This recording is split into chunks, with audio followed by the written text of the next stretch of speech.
ملحد یعنی ایتھیسٹ تو وہ ہے کہ جو اسلام کی سرحد پار کر چکا ہے، اسلام چھوڑ چکا ہے، یا اسلام میں تھا ہی نہیں، وہ گاڈ کا انکار کرتا ہے، اللہ کا انکار کرتا ہے۔ ہر وہ طاقت اور ہر وہ ازمس جس کی یہ کوشش ہے کہ اسلام کو کس طریقے سے ختم کیا جائے، تو جن طاقتوں نے اسلام کو ختم کرنے کے لیے کوششیں کی اور کر رہے ہیں، ان کے بنیادی ورلڈ ویو کے اندر ایک چیز یہی ہے کہ وہ پوری انسانیت کو یہ بتانا چاہتے ہیں کہ آپ کے پیدا ہونے کا کوئی مقصد نہیں، واحد اسلام ہے جو ان کے مقابلے میں جس کو وہ کوشش کر رہے ہیں لیکن ناکام ہو جائے۔ ایتھیزم جو ہے اس کی بہت ساری کیٹیگری سے دو بنیادی ہے۔ نمبر 1 انٹیلیکچوئل ایتھیزم، یعنی پڑھے لکھے لوگوں کے اندر اس طریقے سے خیالات آنا کہ گاڈ نہیں ہے۔ دوسری جو قسم ہے وہ ہے سینچوئل ایتھیزم، یعنی نفسانی خواہشات کی بنیاد پر گاڈ کا انکار کرنا۔ یعنی اگر کسی سے پوچھے بھائی آپ شراب کیوں نہیں پیتے ہیں، گناہ کیوں نہیں کرتے ہیں، تو بہت سارے گناہ سے تو فطری طور پر انسان روکتا ہے کہ بہت سارے گناہ ماحول کے اندر انسان کرنا چاہتا ہے، لیکن صرف اسلام کی باؤنڈریز کی وجہ سے، اسلام کی حدود کی وجہ سے وہ رک جاتا ہے۔ اسلام اس کے مقابلے میں ورلڈ ویو دیتا ہے کہ نہیں، تمہاری اپنی زندگی نہیں ہے، تمہارا اپنا کوئی مالک ہے، اور وہ مالک تمہیں بنانے والا تمہارا خالق ہے، اللہ ہے، تو تمہاری زندگی اپنی مرضی کے مطابق نہیں چلے۔ یہ ہے بنیادی فرق۔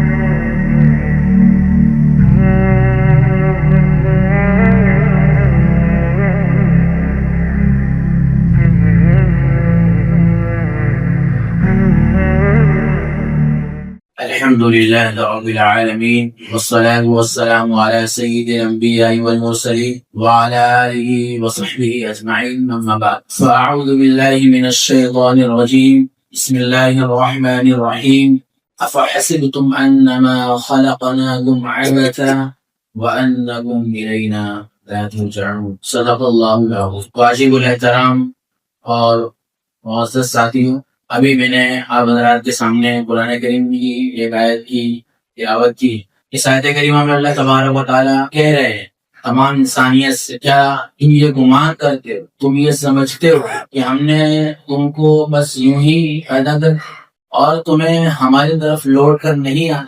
اس آیت کا انتخاب میں نے اس موقع پر کیوں کیا ہے، اس وجہ سے کیا ہے کہ مختصر سی گفتگو کے اندر مجھے آپ کو یہ بتانا ہے کہ ایتھیزم اور اسی طریقے سے جتنے بھی ازمس پائے جاتے ہیں، لبرلزم، فیمنزم، اور ہر وہ طاقت اور ہر وہ ازمس جس کی یہ کوشش ہے کہ اسلام کو کس طریقے سے ختم کیا جائے۔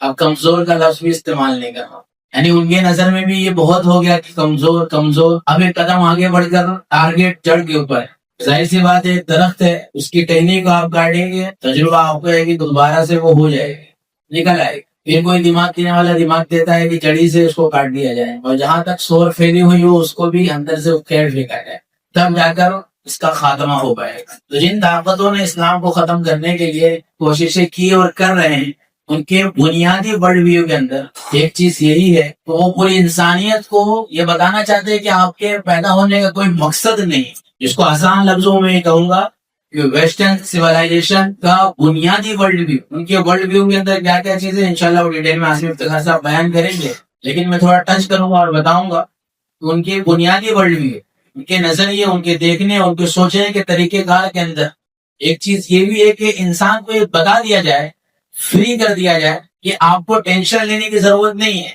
دنیا ہی سب کچھ ہے، کوئی آخرت، کوئی day of judgement, after dead life, کچھ بھی ایسا نہیں ہے۔ آپ خود بتائیے، 2 منٹ کے لیے ایک بندے کو خالی یہ سوچنے کے لیے آپ بول دیں کہ نعوذ باللہ آخرت نہیں ہے، مرنے کے بعد حساب و کتاب نہیں ہے، وہ مثال نہ لیں، دوسری مثال لیں۔ مان کے چلیے ایگزام کا ڈر کسی کو ہوتا ہے، کسی کو کہا جائے کہ امتحان تمہارا ہوگا، ٹینشن لینے کی ضرورت نہیں ہے، اس کو فری کر دیا جائے، تمہارا کوئی امتحان نہیں ہونے والا، تمہیں ریزلٹ دے دیا جائے گا، مارکس دے دیا جائے گا، تم جو کچھ بھی کر رہے ہو صحیح ہے۔ اب بتائیے کوئی لمٹ ہوگی اس کی؟ آدمی باؤنڈ نہیں ہوگا، اس کی کوئی باؤنڈری نہیں ہوگی، نہ اچھے کام کرنے کی کوئی لمٹ ہوگی، وہ اچھا کام ہوتا بھی ہے کہ نہیں ہوتا ہے، کیا ہوتا ہے، اور برے کام کی بھی کوئی لمٹ نہیں ہوگی۔ اور یہ ہے بری کوشش ویسٹرن سویلائزیشن کی، سارے دنیا کے انسان اور انسانوں میں خصوصاً مسلمان، یاد رکھیے گا انسانوں کی کوشش ہے۔ ہم ابھی جو گفتگو کر رہے ہیں، اللہ کا شکر ہے کہ ہم بیدار ہیں، جو لوگ بیدار نہیں ہیں وہ ان کو کھا چکے اور اپنے اندر لے چکے ہیں، اور ایک واحد اسلام ہے جو ان کے مقابلے میں جس کو وہ کوشش کر رہے ہیں لیکن ناکام ہو جائے، باقی سب سرینڈر ہو چکے ہیں۔ جتنے بھی ریلیجن اسلام کے علاوہ پائے جاتے ہیں، ایک نہ ایک درجے کے اندر انہوں نے یہ تسلیم کر لیا ہے کہ ہاں ہماری جو اپنی آئیڈیالوجی ہے، ہمارا جو اپنا کنسپٹ ہے، اس کے اندر چینجنگ کی ضرورت ہے، اور اس کے اندر بہت کچھ کمی ہے، کچھ نہیں بہت کچھ کمی ہے۔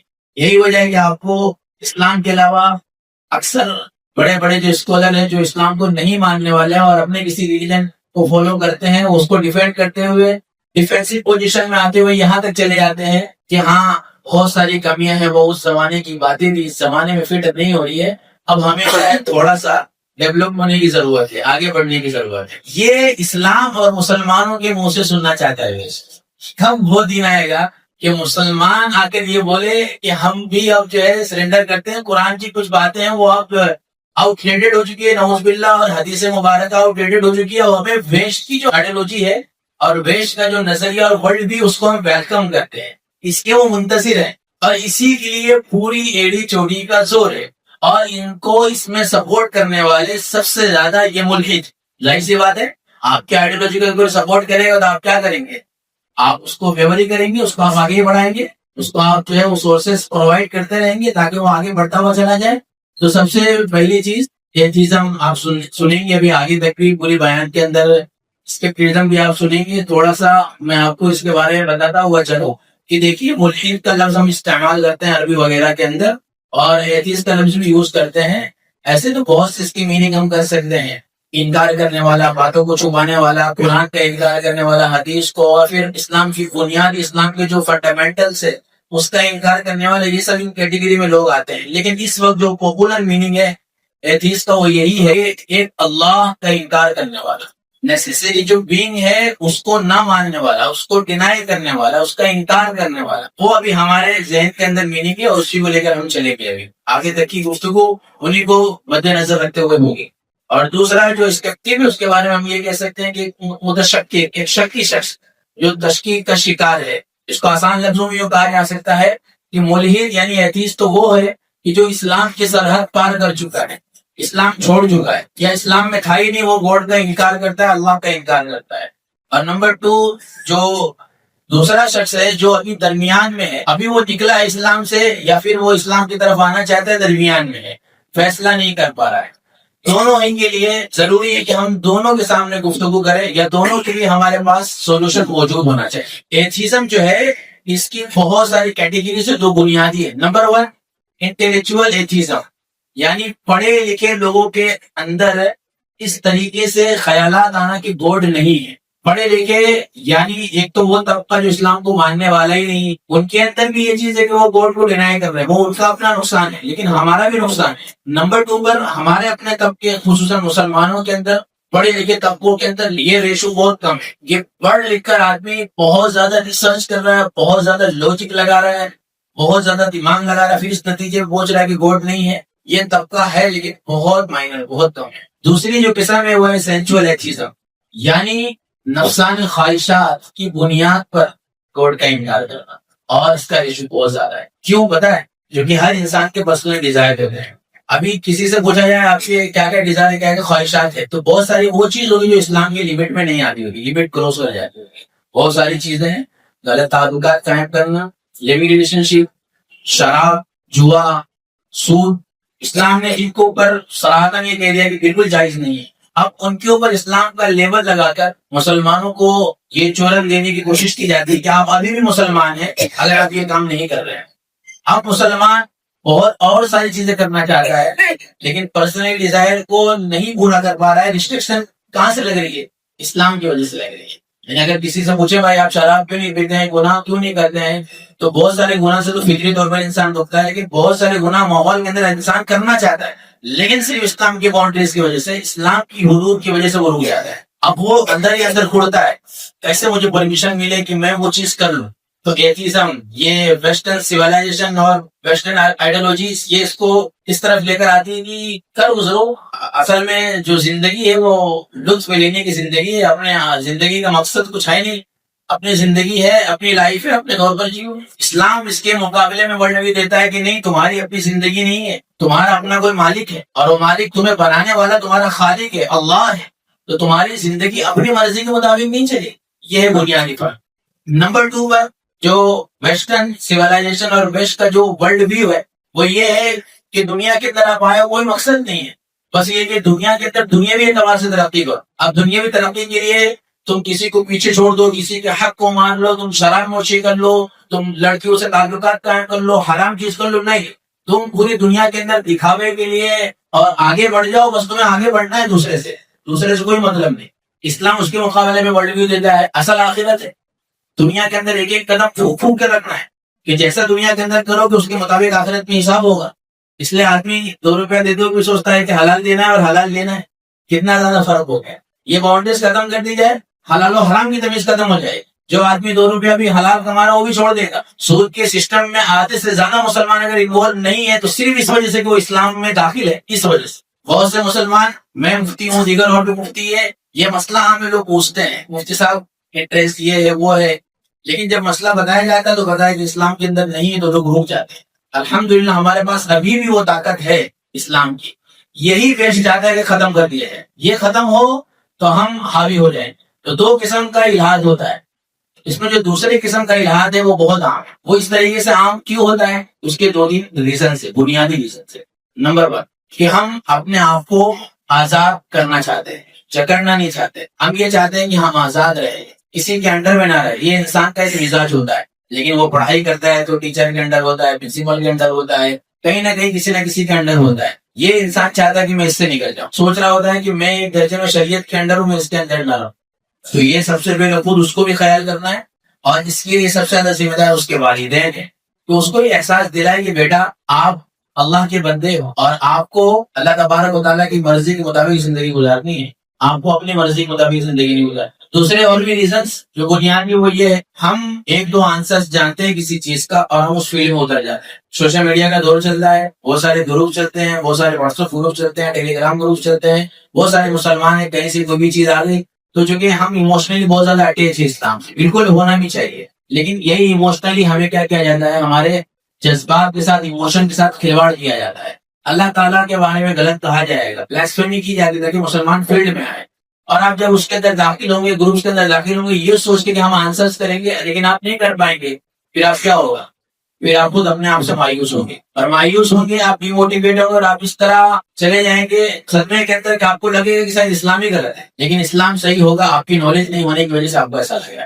اس لیے سب سے پہلے اپنے آپ کو یہ نہ سوچے کہ میں آزاد ہوں. نمبر 2 پر اگر سوشل میڈیا یوز کرتے ہیں تو اس کے اندر کوئی بھی گروپ یا کوئی بھی اس طریقے سے اسٹور کرتے ہوئے آپ کے سامنے ریلس یا کوئی ویڈیو آ جائے, نوٹ کر لیں.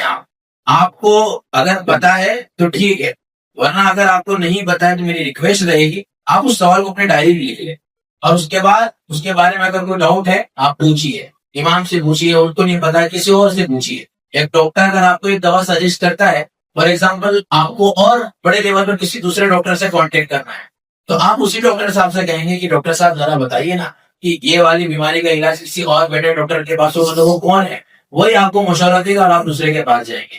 تو کیا آپ پہلے ڈاکٹر کو غلط بول دیں گے؟ آپ بولیں گے اس کا جو لیول تھا یہاں تک اس نے بتا دیا, اب آگے جو دوسرے ماہر ان سے آپ کانٹیکٹ کرتے ہیں.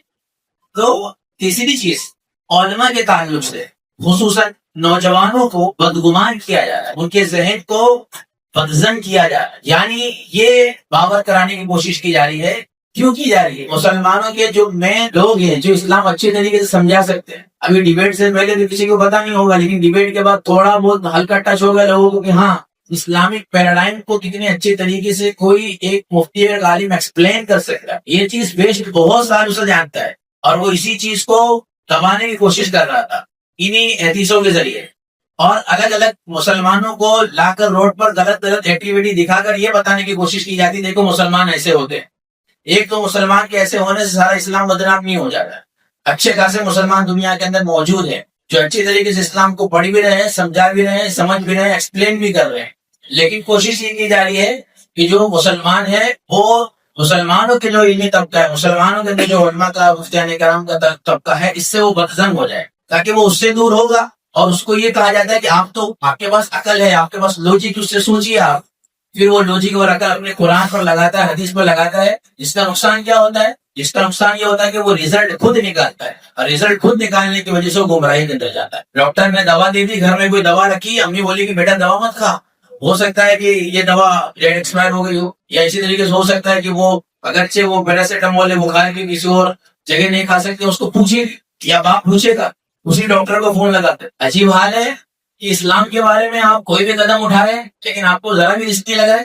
ایک دوا کھانے کے اندر رسک لگ رہا ہے, 2 جن سے پوچھا جا رہا ہے, لیکن اسلام کے اندر 2 باتیں 3 باتیں اپنے من سے آپ گھڑے جا رہے ہیں, اس میں کوئی رسک نہیں لگ رہا ہے ایمان کا. یہ خود اس لڑکے یا لڑکی کی بھی کمی اور خود ماں باپ کی بھی کمی ہے کہ اپنے بچوں کے اوپر دھیان دیں. آپ آزاد چھوڑیں گے اس کا نقصان اس کو بھی ہوگا, آپ کو بھی ہونے والا ہے. تو یہ مختصر سے گفتگو ہے. آگے کی انشاءاللہ گفتگو آصف افتخار صاحب کریں گے آپ کے سامنے تفصیل سے. اللہ تبارک و تعالیٰ ہم تمام کو یہ جو بھی ایتھیزم ہے, انٹلیکچوئل طور پر ہو یا اسی طریقے سے نفسانی طور پر ہو, اور جو بھی اس کے بہت سارے ذرائع اسباب ہیں, اس سے اللہ تعالیٰ ہماری حفاظت فرمائے. حفاظت کیسی ہوگی, آگے کیا کیا چیزیں ہمیں کرنی پڑے گی, ان کی کیا کیا پوائنٹس ہوتے ہیں, وہ کس کس طریقے سے اپنے ٹریپ کے اندر پھنساتے ہیں, ہمارے پاس کیا لوجیکلی رشنلی آنسر ہونا چاہیے, یہ ساری باتیں انشاءاللہ آگے کے آصف افتخار صاحب کریں گے. اور یہی ضرورت ہے کہ جب اتنا بڑا ٹریپ ہے, ساری کوششیں کی جا رہی ہے, تو یہ اس بات کی متقاضی ہے کہ ہم تمام کو تھوڑا متفکر ہونا پڑے گا. اور الحمدللہ بڑی خوشی کی بات ہے, یہ مسجد والوں نے انتظام کیا ہے اور اس کی ایک کڑی شروعات ہے, شروع ہوئی ہے یہاں سے. اللہ تعالیٰ اس سلسلے کو آگے بڑھا اور اس طریقے سے آگے چیزیں چلتی رہے, تاکہ آپ حضرات کے سامنے گفتگو بھی ہوتی رہے گی, سوالات بھی ہوتے رہیں گے. تو انشاءاللہ جو باتیں چاہتا ہے وہ انشاءاللہ اپنے مقصد کے اندر کامیاب نہیں ہو پائے.